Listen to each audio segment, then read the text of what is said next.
Madederi yasezeranye imbere y'amategeko n'umusore wahoze aconga ruhago.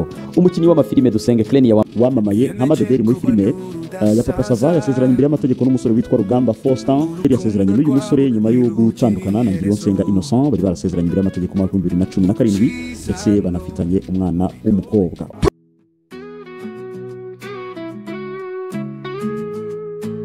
Niyemeje kuba n'urudasaza Mikash Pro.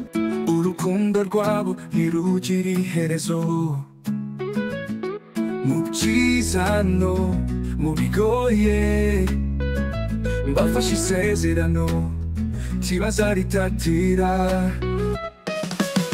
Niyemeje kuba n'urudasaza nk'inyenyeri mu kirere ibonesha iteka, mu munezero mu mibabaro urukundo rwabo ruzahoraho.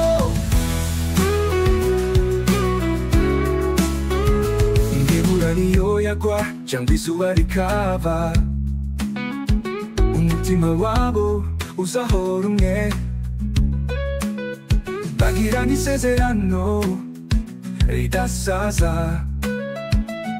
Urukundo rwabo ni inkoramutima.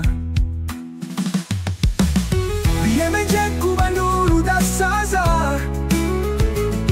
nk'inyenyeri mu kirere ibonesha iteka, mu munezero mu mibabaro urukundo rwabo ruzahoraho. Imvura niyo yagwa cyangwa izuba rikava, umutima wabo uzahora umwe, bagirana isezerano ridasaza. Urukundo rwabo ni inkoramutima.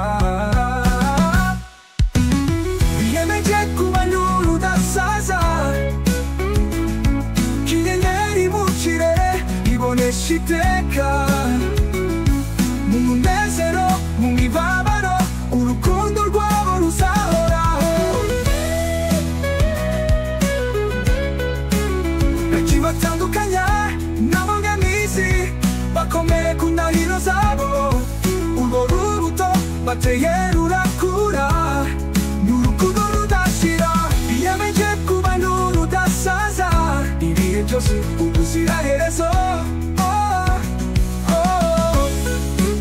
Byongeye kuziza urukundo nyarwo.